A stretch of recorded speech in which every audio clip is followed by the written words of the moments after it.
Welcome to Something to Talk About. My name is Taco, and I'm doing one of them A Song of Ice and Fire character videos. It's Saturday. It's Saturday morning. It's time to party. I'm your excellent host, Wayne Campbell. Actually, I'm not. This is what's going on here. If you don't know what's going on here, pause this, read this if you need to. We are talking Ormund Baratheon. Not Orleys, not Orys, not Bormund, not Boris, Ormund. Ormund Baratheon. He's the Lord of Storm's End, Hand of the King, and he married a Targaryen. He's also the son of a storm. You know what I mean? Son of a laughing storm. All right, that's it. Ormund Baratheon. I'm pretty pumped for this one. This is gonna be a good one, right? Yeah, let's just jump right into Ormund. Ormund Baratheon was the Lord of Storm's End, and the head of House Baratheon, sorry for that pause, during the reigns of King Aegon V and Jaehaerys II Targaryen. His father was the Laughing Storm, Lionel Baratheon, which we'll get to. His appearance has never been described, but one would assume he's a large man with dark hair and a full beard, because of Baratheon. Yeah, we don't know what this guy looks like, but if I had to put my money on it, I bet he would look like a Baratheon. All right, let's get into House Baratheon. Here's something on my shirt. Should I just get that? Oh, yeah, there you go. There you go. Nothing but professionalism around here. Ha ha! All right, House Baratheon. House Baratheon of Storm's End was one of the great houses of Westeros and is a principal house of the Storm's Land, which they rule as the Lords Paramount of Storm's End. Their seat, Storm's End, is a ancient castle raised by the Storm Kings and possibly Bran the Builder from the now extinct House Durrandon, right? The Baratheon sigil is a crowned black stag on a field of gold, same as their predecessor House Durrandon. Members of their family tend to be tall and powerfully built with black hair and blue eyes. See? That's what I was talking about. As well as strong, square jawlines. They are known for their tempers. Why do I use a word I don't know how to say? Whatever. And their words are, ours is the fury. All right. House Baratheon is the youngest of the great houses of Westeros. It was created during Aegon's War of Conquest when Ormund Baratheon, one of Aegon's generals, closest companion, impossible, rumored a bastard half-brother, took Argala Durrandon, the only daughter of Argilac Durrandon, the last Storm King, to wife after killing her father in battle. All right, I have covered Lionel Baratheon, and I've covered Argilac Durrandon. So if you want a more close-up of how the House Baratheon happened, watch my Argilac Durrandon video. And if you want kind of the more end of Orys' life, watch the two Will of Will videos. One came out earlier this week, the other one a couple years ago. So, yeah. That's it. And then I covered Lionel Baratheon. I already said that. But here's going to be a lot of Lionel's story for Ormund. All right, Son of the Storm. Ormund was the heir of the Laughing Storm, Lionel Baratheon, Lord of Storm's End. Duncan the Small Targaryen, right? So not Duncan the Tall, Duncan the Small, was the Prince of Dragonstone, was betrothed to Lionel's daughter, so Ormund's sister. But in 239 AC, he spurned her to elope with a small folk woman named Jenny of Holdstones, which historians have called a bad move. Anyways, get married for love? What are you, a loser? All right, wussy. Though Duncan's father, King Aegon V, the Unlikely, did all he could to have the marriage undone. He's like, dude, you can't be married to Jenny of Holdstones. But Duncan stubbornly refused to give up Jenny, and instead renounced his claim to the throne in favor of his younger brother.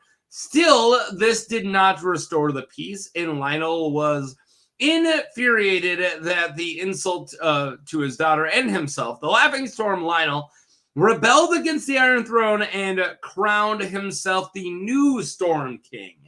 The short and bloody rebellion was eventually settled when the King's champion defeated Lionel in single combat, and King Aegon V promised his youngest daughter, Prince Riella. Are we going to go with Riella? Sure, let's go with Riel Targaryen would marry Lord Lionel's heir, Ormund. Yes, I said all that just to say he married a Targaryen that apparently I'm going to struggle saying. Riel? Are we going to go with Riel?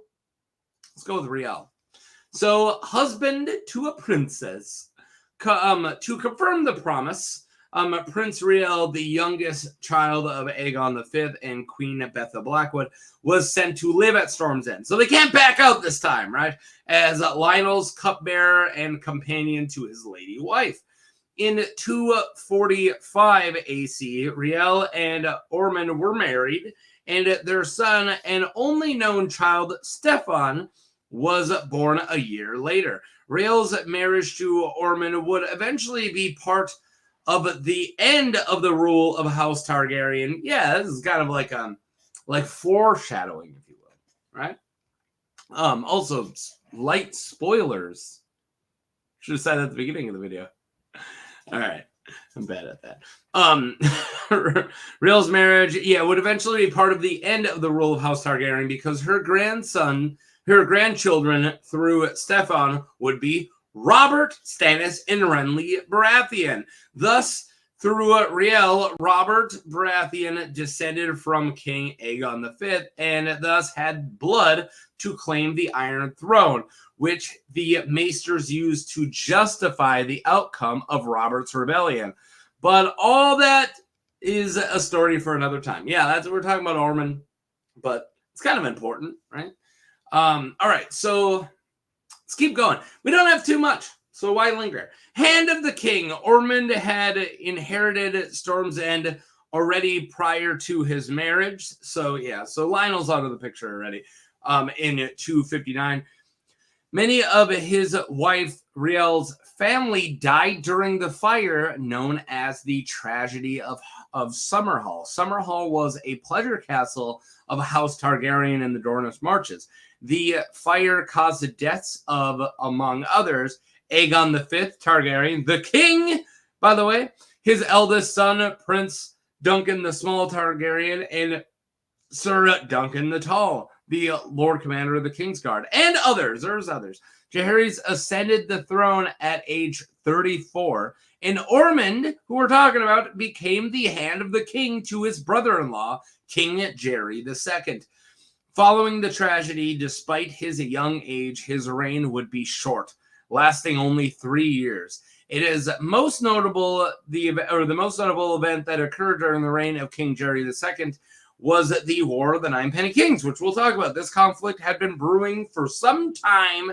The Band of Nine is what they call themselves. I guess they fight against the Ninepenny Kings. Seized the Stepstones, and Jaehaerys feared they would use the islands as a base to launch operations of war against the Seven Kingdoms.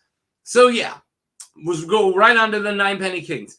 By the way, we don't have too much for Ormund. I'm doing a video for Ormund. I'm giving you everything we know about him. I'm trying to give you some context to understand him a little more. Not too much on this guy. Despite being the least martial of Aegon V's sons, Lil Jerry proved capable of defending the realm from Blackfyre pretender Maelys the Monstrous. So what they said is his brother Darren was like kind of a badass knight, right? And then Duncan the Small was a decent fighter. So he was like the least of it, but he still you delegate. And that's what he did. He found out the right people to help him defend the realm against Maelys monsters. Waiting to end the Blackfyre threat once and for all. Wanting to end the Blackfyre threat once and for all. Jaehaerys assembled armies of the Iron Throne. Jaehaerys wanted to command the attack himself against Maelys, but his now hand of the king, Ormund, who we're talking about. I have to keep convincing you guys because I don't have too much for him. Consulted the king to remain counseled. There you go. Counseled the king to remain at King's Landing with Queen Shurya instead. Where was I? Sorry, I had to hit pause. Where was I? Something about how Ormund led the attack himself in 260 AC. The Targaryen armies landed on 3 of the Stepstones, and the war lasted for most of a year. However, Ormund was one of the first to be killed, struck down by Maelys Blackfyre himself. Dang. And he died in the arms of his son, Stefan. Wow, Stephen Baratheon. Command of the expedition passed to Sir Gerald Hightower, the Lord Commander of the Kingsguard, and Ormund Baratheon was succeeded by Hand Edgar Sloane. So Edgar Sloane, who we know nothing about, became Hand after Ormund. And then, Barristan Selmy goes on to kill Maelys for us, and that was really cool. But yeah, that's all we know about Stefan. Not much.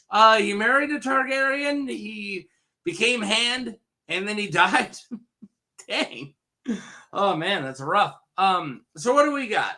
Stormblood. So I couldn't find much on Ormond himself, but I did find a Westeros.org post called Stormblood, hunting down the historical Baratheons. So this was a look at all Baratheons. So what I have to say isn't really tied into that Westeros.org, but that got me thinking as I was looking at Stormbloods, right? Got me thinking about Dragonblood.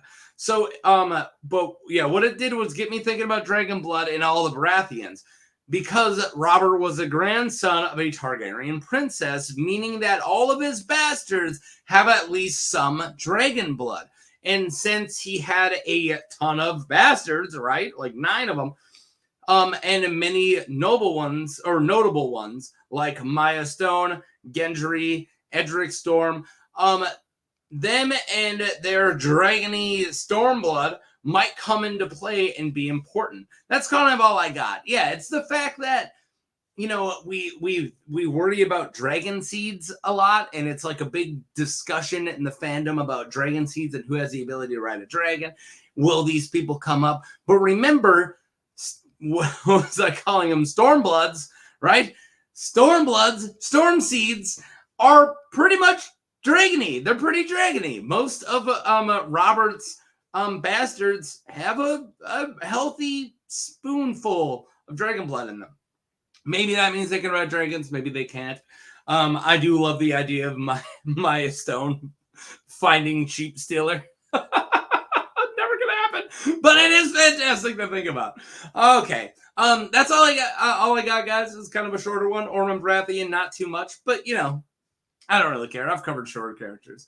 So I hope you guys have a good one, and I'll talk to you later. Peace!